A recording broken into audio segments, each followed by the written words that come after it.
Were you a gifted reader in elementary school? Would you sneak a flashlight into your room late at night so that you could stay up late reading without your parents knowing? Would you almost win school reading contests that you probably should have won but didn't because that kid said he read a bunch of chapter books over summer and he probably actually didn't? He was lying and you definitely... Was that also the last time you actually picked up a real book? Well, here are 5 ways to read like that prodigal childhood reader you once were but aren't anymore. Tip 1. Start small. You used to read books like The Magic Treehouse and Harry Potter. Have you tried reading those books recently? If that's what you currently read, you'd once again be blasting through books like you currently watch seasons of The Office. You'd be counting the time it takes to read book series in days, not weeks or months or years or DNFs. So you're going to want to start by reading something short, easy, and fun. Think like a nice beach read. My personal favorites would be Galetta, To Be Taught If Fortunate, and Foster. Try going through some random Goodreads accounts and sorting by page length, which you can do on Goodreads, and it's amazing. By starting like this, you'll build up momentum, which makes you feel like you've read a lot, which makes you feel like you're a reader, which makes you feel like you should keep reading, which is good. That's why you're here. Plus, you'll get to tell people, I started this book I loved, X, last night. It was so good, I finished it right then and there. And if you're in the right crowds, that's a flex. Although if you're in the wrong crowd, it makes you come off as like kind of weird, so play it safe maybe and don't brag about the books you're reading, but you can if you want to. Tip number 2, start reading fiction again. When you used to read, you'd pick up a long series about street cats that were fighting in the gutter as a part of a gang. Now you feel the need to study the fall of former Yugoslavia or the ethical implications of globalization on small, stagnated economies because you're now mature and academic. No, you're not. Get over yourself. There is no reason to do this. Alley Cat fight scenes were awesome. Focus on reading books you actually like and books that actually make you happy. Like in the moment happy, not some vague notion of happiness that's delayed in the future because you have some grand sense of academic fulfillment and knowledge and understanding about the world. No, be hedonistic. Read something you enjoy now. The books you read should excite you and pull you in. Remember that reading Colleen Hoover is still infinitely better than watching TikToks about why she's a bad writer. And the more fun you have while reading, the more likely you'll be to read anyways. So it's kind of a win-win. Finally, well-written fiction can allow you to escape and detach from the world in a way that something that's super political or modern really just won't let you do.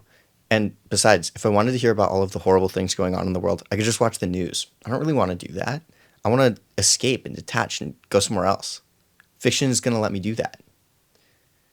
Oh no. That's on the DSM, isn't it?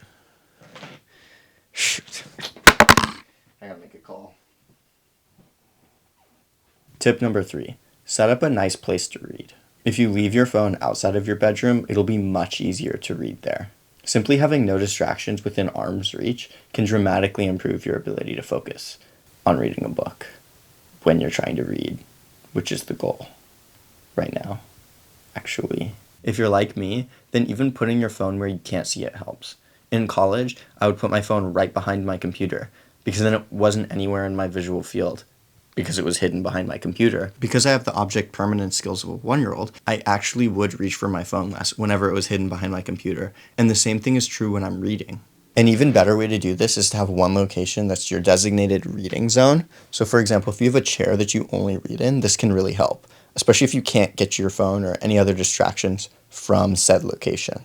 If you want to be really, really extreme, you could try going somewhere like a park or the beach with just a book, no phone. It feels scary and raw, and candidly it is, but this way you'll have to like walk home or drive home if you could even drive without directions, which is a bold assumption. But that way, no matter what you want to do, you're forced to read because you have nothing else to do. Kind of works.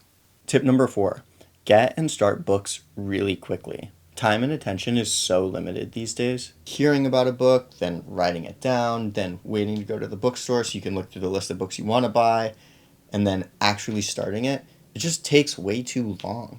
Anytime you hear of a book you like, find it then. If you're not Daddy Bezos and can't one-click buy every book you want, you might accidentally slip and use redacted to download the book you want. If, hypothetically, you got an EPUB, you could download it onto your phone and onto your computer so that you could read literally any time. If using your phone to read is worse than an alcoholic bartending, try hard blocking everything on your computer and reading there. You should be treating yourself like the elementary schooler you want to read like. You're not mature enough to make these decisions by yourself. Force yourself to do it correctly. Tip number 5, quit books you don't like immediately. If you start a book and you're not enjoying it, just stop, like instantly stop. If when you're reading you put down a book, but you're genuinely excited to continue because you're enjoying the story, it means you're probably going to read again pretty quickly. If you put down a book because you're feeling lazy and gross and you really hate the characters or the development or the political views or really anything about the writing, you're probably not going to want to read anytime soon. And so it's going to be a while. So you're going to sit there with a book you feel like you should read and should finish, but you don't want to finish. And that's just horrible. It's a horrible feeling, and you're not going to read any more than you want to. Another way to get over this is to read multiple books at once. This way you always have some book that you're vaguely interested in, although I would recommend trying to mix up the genre or plots and stories of the books you're reading, just so that you don't get twisted up with characters that are a little bit too similar and then you get confused and it's just a whole mess. But if you're reading books that are very different that you like, then it's wonderful and you'll always have something you want to read. Hopefully multiple things you want to read. Check out my Goodreads, the link's in the description. If you want some short and easy books, just remember to sort by page length. Thanks for watching. Okay, bye.